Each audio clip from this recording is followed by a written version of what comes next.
What is it like? Creating content is fucking relentless. It's consuming, all consuming. We're gonna need a bigger sheet of paper.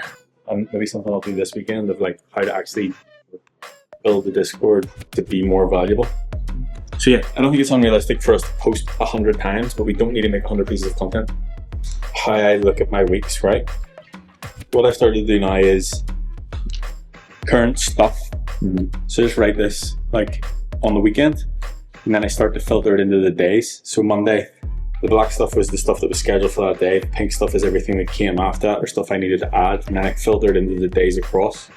So then until Tuesday, but I have built here, like today's Thursday, I have Fridays, I have Saturdays, so I could do it ahead of time. So I'm thinking, if you tell me that I need whatever the fuck I need for this morning before Dell arrived, I put the paper out and thought, right, we're gonna have a plan for what we're trying to achieve with content, what goes out on a weekly basis, what the months look like, theming and planning the months for the entire next year, working out the flow of like how people find us and how we can get them to YouTube and just like go round and round the content merry-go-round. I think a little bit ahead of like what we're actually trying to achieve, zooming out and not just be like, oh my god, it's Thursday, we need to record a YouTube video and put it out today.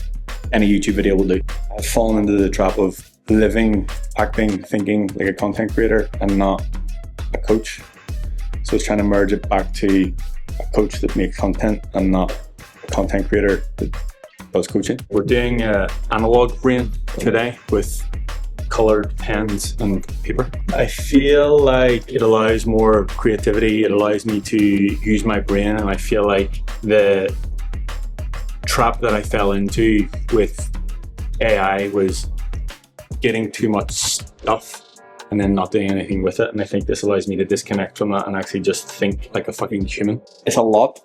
And I think there's an element of me that wants to like always put out really good stuff, always new stuff, just like loads of stuff all of the time. But what we established today is if we focus on doing one really good quality piece of content in whatever format that we decide, we can use that for multiple things. Because although I live and breathe it and think about it all the time, like the percentage of people that actually see it that first time is fucking minimal. If I think back to how We Hack Health became what it became was just from coaching people and doing a good job. And there was always an element of being around other coaches and them talking about content. Like, I can't really do lots of content. Like I did the podcast with Dave once a week. And if I think about that in terms of like the amount of total minutes of content across the week, it was still quite a lot, but I felt like I needed to be doing more. So in the nature of me being myself, I overcorrected and just focused on we need to do loads of content. But if I take it right back to using my coaching and what's going on and the people that I'm working with, solving their problems and creating content around that, it's going to be a lot more valuable rather than trying to shoehorn content into something that we think is cool. It's easy to get caught into the fact of like all these huge numbers and views and fucking likes and subscribers and whatever else. And again, it feeds back to the element of not trying to be a YouTube influencer and trying to be a coach that is trying to provide information. So although it may not be getting hundreds and hundreds of reviews, and although me and you might be hyped about a video and then we look at it and we go, we got 32 views this week, fantastic.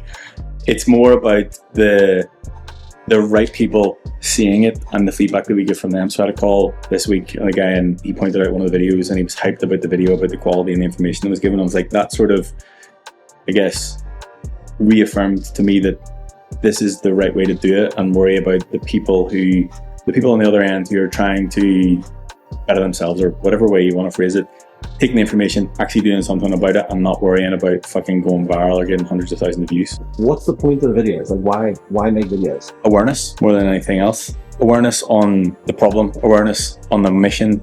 Looking at content as a part of the greater mission to spread awareness and understand that the goal behind We Hack Health is to improve the quality of health in tech and cybersecurity. And whether that is working with people directly or just by the information that is provided, at the end of the day, it is to help humans. And it's easy to fall into the trap of creating content for the sake of creating content.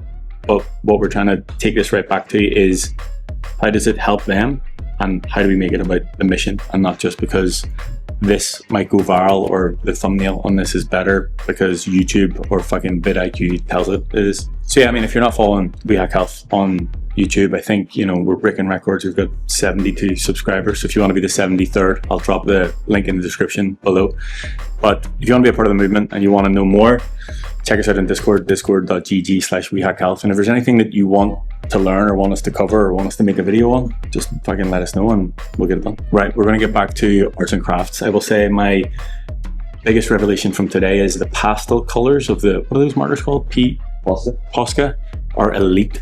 So we're going to do more colouring in and come up with a plan for weekly, monthly, yearly content. We're literally planning the entirety of 2026. We're covering day-to-day content, weekly content, the podcast, the YouTube videos, the events, endgame, private clients, the program, DEF CON, the fucking whole thing. We're covering absolutely everything. But if there's anything we missed, be sure to let us know.